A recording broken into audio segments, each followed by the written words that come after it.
This video will be my review for episode 4 of Secret Invasion on Disney+. So if you enjoyed this video today, feel free to like and subscribe for future Marvel content. This is a spoiler warning for episode 4 of Secret Invasion. So this was definitely my favorite episode of Secret Invasion so far, not just because it ends on a cliffhanger and it was more thrilling, but also because of the character interactions. So we see that in this episode that Rhodey has indeed been a Skrull, which was kind of insinuated by their interaction in episode 2, I believe, where he slips up at the end and calls him Nick. So I like the way they did that in episode 2 as well, because it gives off the impression that Nick Fury at the end of that conversation was reacting to the fact that Rhodey was firing him, whereas instead he was most likely reacting to the fact that he realized that Rhodey was a Skrull by the end of that conversation. Now, with the way Rhodey has been acting and stuff, it's clear that he most likely hasn't been a Skrull for like the entire time in the MCU. It's most likely that one of Gravik's men got a hold of him and that he's just been a Skrull for the duration of this season. But not just between the interaction between Nick Fury and Rhodey in the hotel room, I really like that, but also the interaction between Nick Fury and his wife. I liked their interactions that they had in this episode, as well as Talos with Gaia and stuff like that. I just feel like there were a lot of good character interactions in this episode, along with the fact that there was a lot more action and a lot more thrilling sequences, especially towards the end when all of the Skrulls posed as the Russians in an attempt to kill the U.S. president. And then speaking of Gaia, so Gaia survived her quote-unquote death from the last episode, because we see that in the process of her leaving Gravik's kind of bunker, that she managed to at least give herself the Extremis and heal. So it's unclear if she has become a full-on Super Skrull at this point, but you can kind of assume that she is, because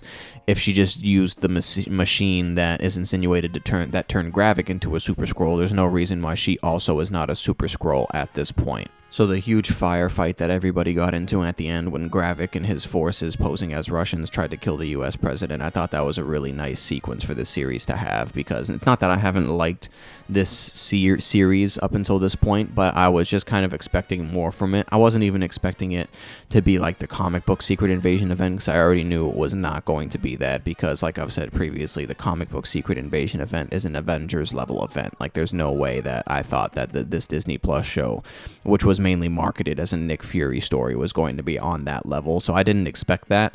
But I have been feeling like for a good majority of the series that they've kind of just been not hyping up Nick Fury as much as they should have. Like, Nick Fury should have backup plans for his backup plans, and it just seems like he's just going along the trail as it comes. He's not really as prepared, although this episode made me have a little more faith in that as well, how he was eavesdropping on his wife and confirmed that Rhodey was a Skrull and stuff like that.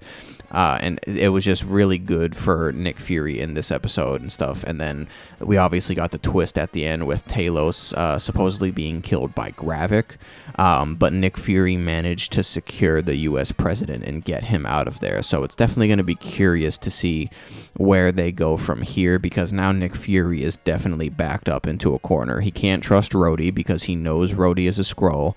Talos is dead, supposedly at least, but I would assume that Talos is dead for real, because it's episode 4. There's no reason to think that Talos was given any Super Skrull abilities or stuff like that. So unless like Gaia shows up and brings him back and manages to save him somehow, but I doubt it. So Talos is most likely dead for real.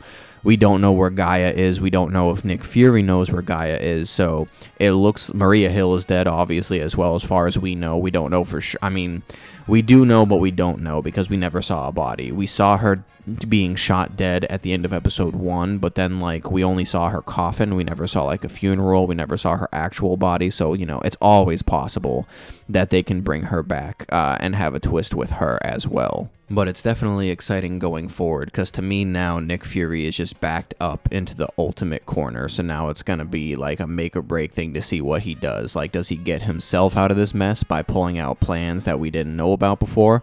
Or does he actually turn to some heroes? Does he turn to some Avengers? Does he turn to Captain America, Sam Wilson? Does he turn to Hawkeye? Like, who is he going to potentially turn to? And I think this is going to be exciting and interesting interesting to see where this series goes from here. So comment down below if you enjoyed Secret Invasion Episode 4 and what you thought. So if you enjoyed this video today, feel free to like and subscribe for future Marvel content. I appreciate you for watching the video.